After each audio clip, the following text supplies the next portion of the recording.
What's up, guys? Welcome back. This is part 4 of episode 5 of my saddle hunting series, and episode 5 is a 4-part mini-series where I cover the 3 types of ascenders used by saddle hunters, how to install, and how to ascend with each one. If you missed the first 3 parts, be sure to go check them out. Especially part 3, I left a little hint in there about a giveaway coming up. In this part, I'm going to talk about two-way mechanical devices like the Madrock Safeguard and show you how to install and use it. Let's do it.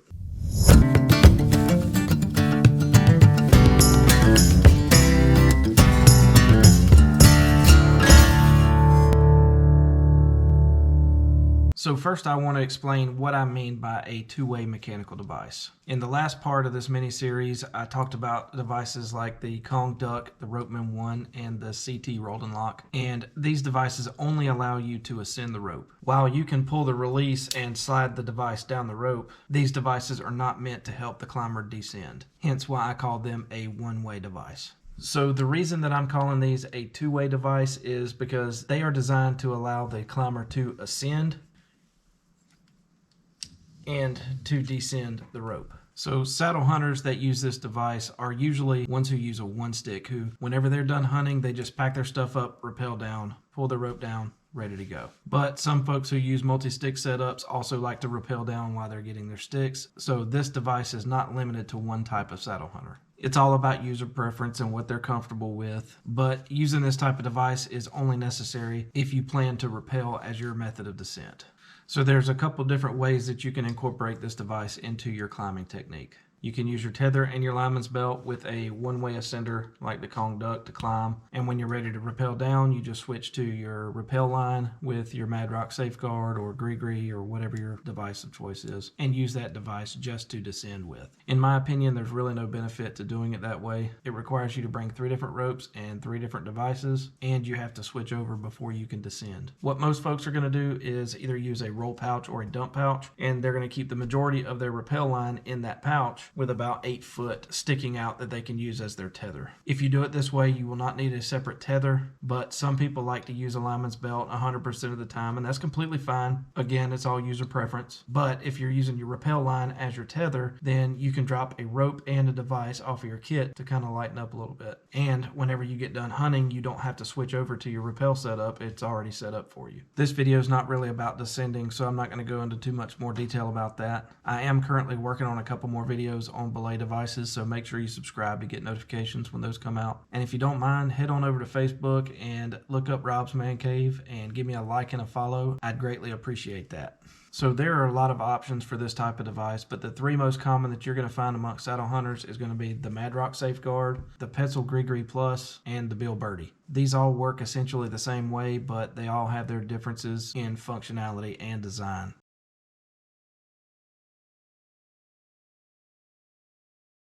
The most popular of these 3 is probably going to be the Madrock Safeguard, and that's the one that we're going to be demoing today. The Safeguard is designed for use between 8.9 and 11 millimeter rope, although I have seen some guys using 8 millimeter oplux with these devices with no problem. When ascending, the Safeguard provides easy one-handed operation, much like the one-way devices that I showed in the last part. But when descending, it requires both hands, one to operate the lever on the device and the other to control your descent by breaking the tag end of your rope. You will get to see me do this in this video, but there will be a first-person view video of a full climb and rappel coming soon. So now I'm going to do a close-up view of how to install this onto your rope and how to operate it. So I've got my 9mm Canyon Elite rope, and I'm simulating my rope already girth hitched around the tree, and the bottom end is my tag end. So the way I like to start out is hold the device in my hand. You see the orientation of the hole. Another good reference point is the lever. You want it on top where it opens to the left. Put the Safeguard in my hand, so I open the device. You put your rope into the left side of the device, and I don't know if you can see it, but there's a little hand holding a rope like this inside of there. That's where the break end goes. So it goes in just like that. You close it, making sure that your rope is inside. You put your carabiner in, and then we'll simulate that this is our bridge. Clip into your bridge, hit your screw gate, and then you can put weight on the device. So you can see when you put weight on the device, this cam is going to bind onto the rope. And that's what keeps the rope from coming back through. Now when you don't have any weight on the device, you can slide the rope freely up and down. This makes it really easy to adjust your position once you're at hunting height. Now when you get done, all you have to do, hit your screw gate, unclip from your bridge, pull your beaner out, pull it up, pull your rope out of the device, good to go. So now let's get all saddled up and I'll show you how to ascend with the Safeguard. Alright, so I've got my stick on the tree, and I wanted to show that regardless of whether you're using a one stick or using a set of sticks, you're essentially doing the same thing. If you're using a set of sticks, you're going to put one stick up, climb onto the top of it, put another stick up, climb to the top of it, put another stick up. If you're using a one stick, you're going to put your stick up, you're going to climb to the top of it, you're going to reach down, you're going to grab your stick, move it up again, climb to the top of it. So it's basically the same thing, you're just using the same stick. So the way I do it is I use my rappel rope for my tether, and I don't hook my tether up until I get to the top of my stick for the first move. So I can do this kind of close up. I'm going to simulate that this is, you know, at my first move height.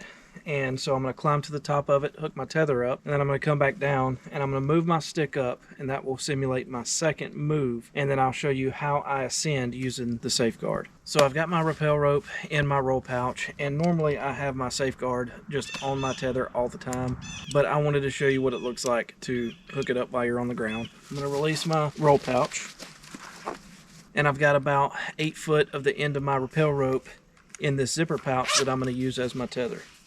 So I'm going to pull it out and pull out as much as I think is going to be around the tree.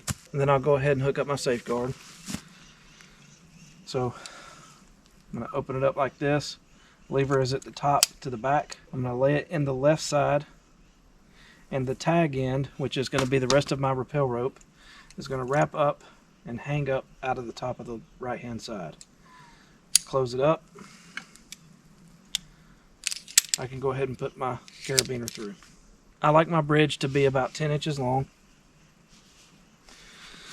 Just going to put it about right there. And so I'm going to put this up around my neck.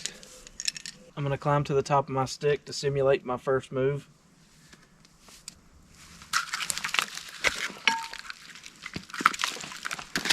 And I'm going to go ahead and hook up my rappel rope.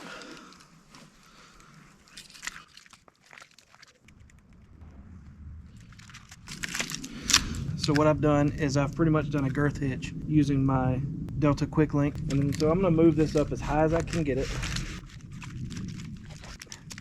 And then I can hook up my carabiner, slide the Safeguard down, and hook up my carabiner to my bridge, close the screw gate, pull the slack out, put the weight on the device. Now I'm in. So then I would want to get down to my stick. So using my right hand as my brake hand, grip onto it pretty tight. I'm going to pull the lever and I'm going to allow some slack to feed through. So now I can come down, swing to the side of the tree, lean down and grab my stick. Just for demonstration purposes, I'm just going to come on down to the ground so I can move my stick up here, and then show you what it looks like just to ascend with it. And like I said, I'll do a video on a full climb later on.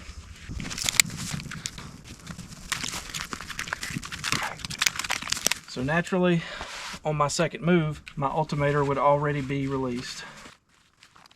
So I know that my bottom step needs to be about 4 head height. Grab the bottom of my stick, pull it out and down, set the stick, throw the top of my rope over the step just so I can grab it easily, and it keeps it from coming out of the cam cleat. So at this point, when I go to start my second move, I've already got my weight on my tether. So as I move up, I'm just going to pull the slack up, and it's going to remove slack from my tether. So as I start to climb, I can go up, pull more slack out if I wanted to. So first step, I wanted to go ahead and pull slack out. Pulling the slack out as you climb also removes a lot of the stress from your legs from constantly having to, you know, keep yourself balanced. By sitting here, there's absolutely no stress on my legs. I'm literally just kicked up against the tree. So I'm gonna take the next step. Pull the slack out. Absolutely no stress. When I go to step on this bottom step, what I like to do is grab the tree, step onto the step, pull the slack out again.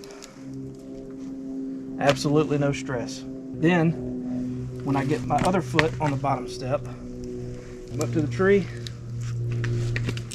I can wrap my calves around my step. That gives me the balance I need to be able to move my tether up more and give myself some room to move my stick up. I feel like I'm running out of room for camera, so I'm not gonna go up any further than this.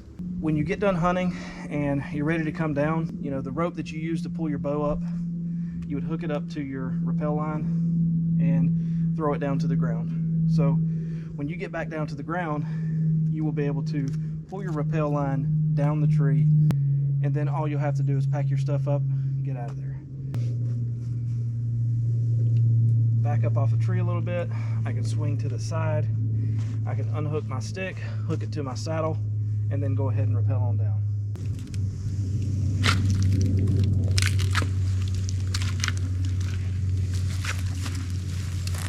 Another thing I wanted to show you was, unlike the Ropeman and the Kong Duck, when there's no weight on the device, you can easily slide it down to adjust your position on the tree, rather than having to use both hands, one to pull the lever and one to adjust. So as you're moving up, you pull the slack out with one hand, and when you want to adjust your position, you can move it down. Now, I don't recommend trying this when your weight is on the device, but it really comes in handy when you're just trying to adjust your position. I really hope that I've educated some folks.